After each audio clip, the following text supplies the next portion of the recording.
Hi guys, welcome back to your neighborhood teams. We hope that you're enjoying this series called My Family. Today, we are talking about passing the baton, specifically what it means to transfer faith values to one another and from one generation to the next. And so, like we've been doing, we just wanted to give you guys a quick activity before we begin our study that helps to get everyone involved and has a little fun with today's topic. We're going to have a good old-fashioned relay race. But we're not going to pass an actual baton. What you're going to need for this game is going to be a couple ping pong balls, which are provided, and a spoon, which your host will have. Here is the object of the game. We're going to ask you to divide your room up into two different teams. Everyone is going to get a spoon. The teams need to be evenly numbered, so as best you can, try to make sure there's an even number. If one side is uneven, just make sure that they double up so that they can account for the same numbers on the other team. After you divide up into two teams, we want you to stand up and face each other about a good arm's length apart. Standing right next to your participants on your team, you're going to try to take your spoon and this ping pong ball and pass it from one contestant to the next all the way up and down your line until you're done. The object is very simple. The first team to complete all the passes from one to the next, all the way down and back, wins. Now, there is kind of a strategy involved because if at any time your team drops the ball, you've got to not just pick it up and start from there, you've got to take it all the way back to the beginning and start over. So the strategy is you want to go as fast as you can to finish first, but not so fast that you drop the ball. Effective passing is the key to this game. So we're going to give you a minute to go ahead and choose your teams, hand out the supplies, the spoon and the ping pong ball, and then when you're ready, go for it.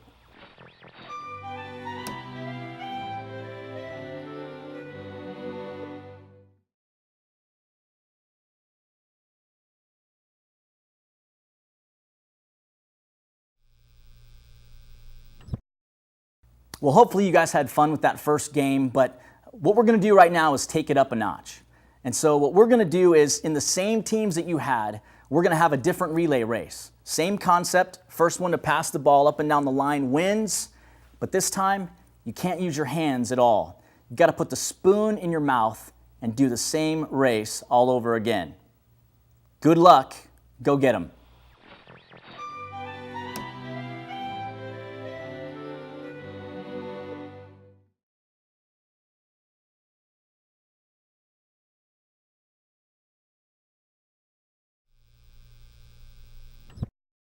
Well, hello again, neighborhood teams. Welcome back to the second week of our series called My Family. Again, we just want to say thank you for participating in this series. And before we begin, I just want to make you aware of an exciting opportunity that we have as families coming up on the week of October 6th. What we're asking is for us to submit some ideas for creative family functions that we will do in place of our neighborhood studies for that week. And so over the next couple weeks, just post your ideas to this site, and we're going to be collecting those. We're going to produce a PDF document that you can later download and print off and refer to during that week. Now again, these are ideas for creative family functions that you can use for your family, and also invite another non-CCV family to participate, somebody from your neighborhood. We really want to encourage you to connect with families during that week. So what are some of your creative ideas? Maybe it's something like a fast food progressive dinner. You know, you're going to start off with maybe an appetizer at one place, drive somewhere else. You're going to have an entree somewhere and then a dessert at another place, something like that. Or maybe it's just something like having a family meal where each one of you has made something different to contribute for that meal. So think of a creative idea, submit that over the next couple weeks, and let's all connect with our families on the week of October 6th. Before we dive into tonight's topic, which is all about passing the baton and transferring faith values to one another, I wanted us to start off with where we left off last week. For those of you that were here, you remember that Todd challenged us with some boundaries or some guardrails that we were supposed to get together and create when it comes to guarding the media usage in our families. Remember, these were supposed to be things that could help us harness technology while using it for good, but also helping to protect and to guard our family times together. And so, if you have those ready, go ahead and take your turns going around the circle and sharing the guardrails that your family created. when it comes to the technology trap.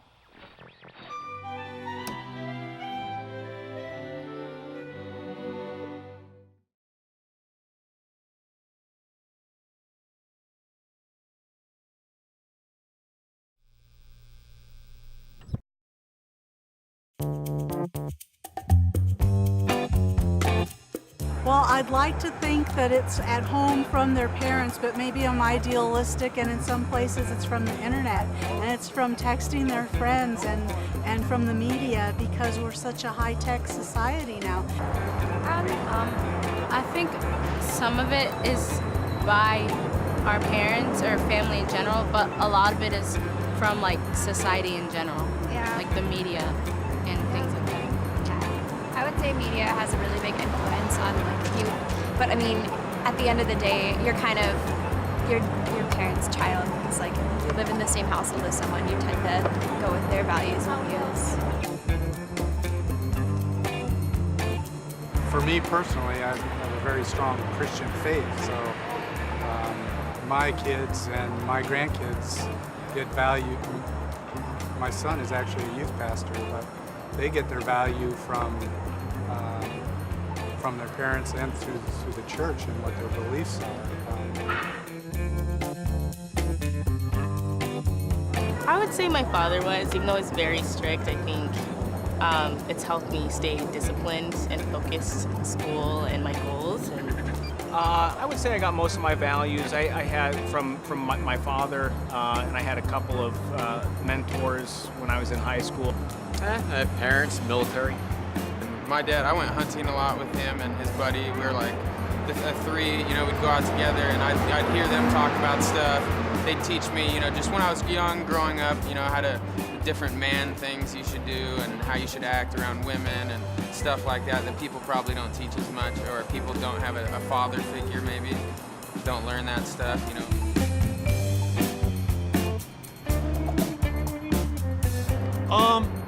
I would say it's probably a good mix between my father and my mother, just because they didn't stay together. Now they did get a divorce when I was young. However, I always maintained a relationship with both of them, even to this day. They've always been positive influences to me. They've always encouraged me to go the extra mile, go the extra step.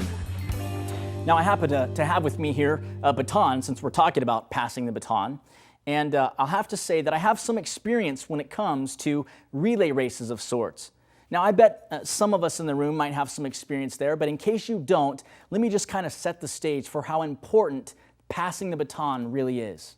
I learned a lot of things when I was coaching for 6 years. In fact, one of the highlights was that I actually got to coach one of our teams in the relays all the way up through the state championship. It was awesome to watch these kids really get this down. But I also learned some valuable experiences because I saw a lot of incredibly fast and highly talented teams lose and get disqualified just because they couldn't pass the baton. I mean, passing the baton was key to winning. The bottom line is, today, I want your family to win. And you win by learning how to pass values to one another and from one generation to the next. In fact, I bet you have some experience with this and you weren't even aware of it. So I want you to think about this for a minute. Give an example of a value that you've learned by watching someone in your family. In other words, maybe you learned courage from your father as he battled through one of his health issues. Or maybe you learned humility from your wife as she saved the last bit of milk for the kids. Or maybe you learned patience from your parents because they continue to give you a second, a third, a fourth, or a fifth chance. But what I want you to do right now in your group is to talk about a value that you have learned by watching someone in your family.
You know, someone once said, faith isn't taught as much as it's caught.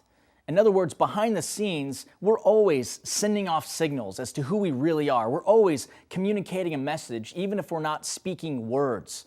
We are communicating values, whether it's good or whether it's bad.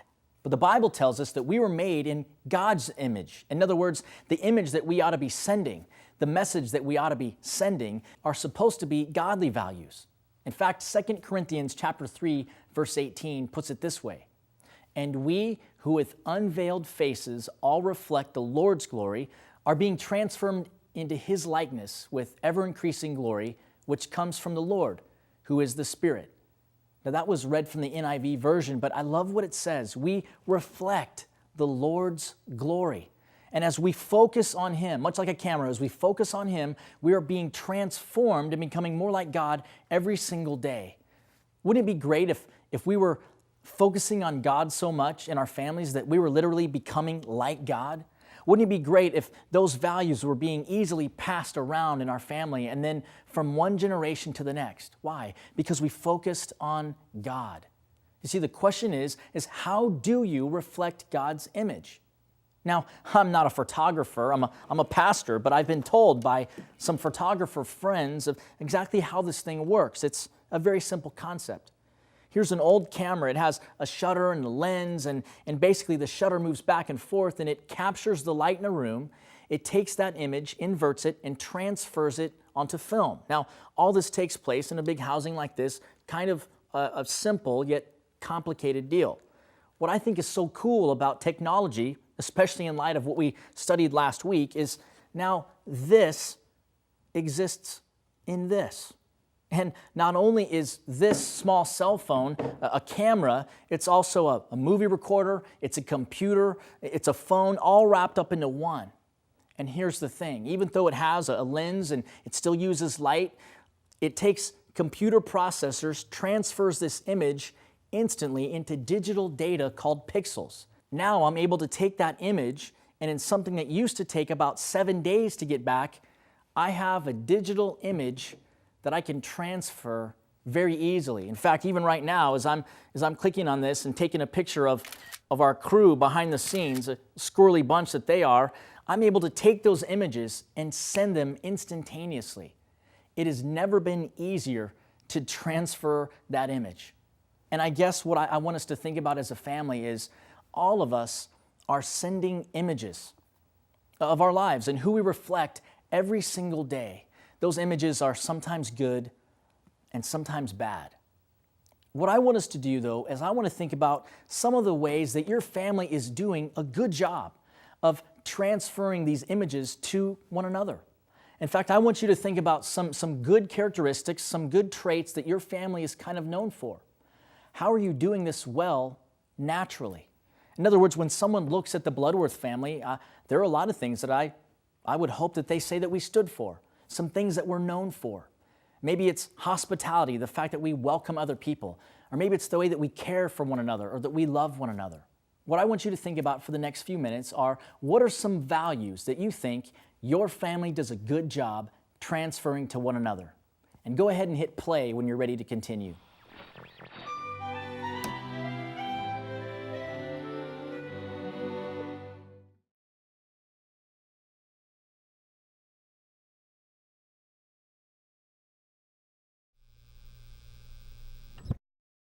I think a lot of us do a pretty good job of transferring faith values to one another. I think there's a lot of things that we're doing well. Of course, there's always room for improvements, but I know that there's a lot of things that we seem to do naturally when it comes to handing down faith values to our family.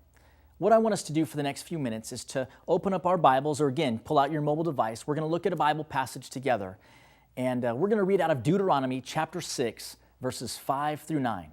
And go ahead and hit play when you're ready to continue.